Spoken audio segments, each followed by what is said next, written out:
for joining us. We're following several new developments tonight in the investigation into Eve Carson's murder. 1 week to the day after she was killed, one suspect is in custody and the search is on for another. Tonight, we're taking you full circle on the case, including plans to remember Eve Carson, both at UNC and at NC State.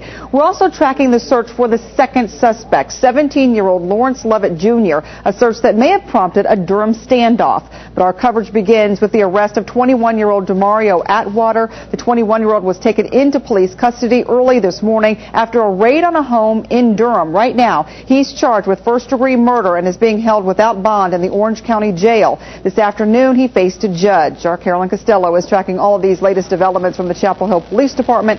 Carolyn, what are police saying tonight? Well, Melanie, police are telling us that they have received hundreds of tips since they began their investigation of Eve Carson's murder. One of those tips led them to a home in Durham overnight where they made their first arrest. 2 accused killers charged with murder in Chapel Hill, a community heartbroken by the senseless killing of a shining student. Demario James Atwater has already appeared in Orange County Court, heckled and cursed by construction workers on his way out of the courthouse. Meanwhile, Atwater's family showed up at the Chapel Hill Police Headquarters driving a car covered with painted bullet holes.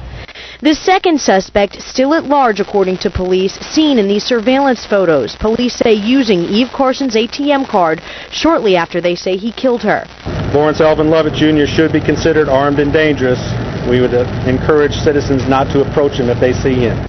Meantime, this community continues to mourn the loss of an accomplished student and beloved young woman. As encouraging as the developments today are, we are still a community in grief. We have come together during this difficult time to comfort each other and to help heal our community. And there is still a lot tonight. Police are not saying. Still a lot of questions. Do police believe this crime is gang-related? Who do police believe pulled the trigger? And what exactly happened the night Eve Carson was murdered? We want to remind people that police are urging them to call 911 if they see that second suspect, and they tell people do not approach that man. We're live in Chapel Hill tonight. Carolyn Costello, NBC 17 News. Thanks, Carolyn. Now, following today's developments, UNC's Chancellor James Measer issued a statement. It read in part, "We are grateful for the intense efforts over the past week by the Chapel Hill Police Department and other law enforcement agencies. Our interests are in seeing justice served and helping our community during this difficult time." And this is not the first run-in with the law for either Demario Atwater or Lawrence Lovett. In fact, Department of Corrections documents show both are currently on probation. A breakdown of Atwater's criminal record shows in February 2005, he was sentenced to 36 months probation after being convicted of breaking and entering in Wake County. He was arrested again in 2007 in Granville County and sentenced to 24 months probation for possession of a firearm by a felon. And just this January, Lawrence Lovett Jr. was sentenced to 24 months probation after being convicted of breaking and entering and larceny. Lovett was also scheduled to appear in a Durham courtroom next Wednesday on charges of burglary, larceny, and stealing a car. The search for Lawrence Lovett led to an afternoon standoff today in Durham. It happened at a home near the intersection of Shepherd and Proctor Streets. Neighbors say the home is a daycare center and children were evacuated before a SWAT team knocked down the door. Our Jennifer Turk was there as it all unfolded. She joins us now with exactly what she saw. Jennifer? Well, Bill, police and SWAT team both arrived here at the house on Shepherd Street a little after 2 o'clock, just up this street right here. We are told that the house is owned by a relative of Lovett.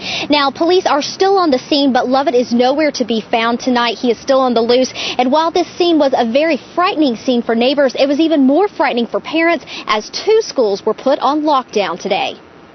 That there was a situation and we should come to pick up the kids. A scary call for any parent to receive when their child's school goes on lockdown. But John Fisher and his wife also live 4 houses up from where police believe Lawrence Lovett barricaded himself inside a daycare center. I heard the bangs. I think it was the SWAT team going in. As the SWAT team moved in, the kids from both schools were moved out to safety. Certainly scary to approach your child's school and see police cars. No matter what the scenario is, your mind goes to, extremes. And police have secured the scene. You see behind me, the scene is secure. They are still here, but police are still looking for Lawrence Lovett. But Chapel Hill police have said that when they do catch him, he will be charged with first-degree murder. We are live in Durham tonight. Jennifer Turk, NBC 17 News. Thanks, Jennifer. Meanwhile, the search committee for the next UNC chancellor has picked a new student body president, J.J. Rayner, to take Eve Carson's place on that committee. Rayner was elected to serve as student body president for next year, but has taken over Carson's role for the remainder of this semester. UNC has scheduled a memorial service to celebrate the life of Eve Carson for next Tuesday. This is the first official on-campus event since last Thursday night's candlelight vigil at the pit. Students have been on spring break since Friday night. Tuesday's memorial service will start at 4 p.m. at the Dean Smith Center. Doors will open at 3. That same day, NC State students, faculty, staff, and alumni are being asked to wear Carolina blue in tribute to Carson's memory. A letter from the NC State Senior Class Council encourages students to wear blue and attend the Chapel Hill service if possible. They're also encouraging students to gather at the Brickyard on campus at 1 p.m. for a moment of silence and reflection.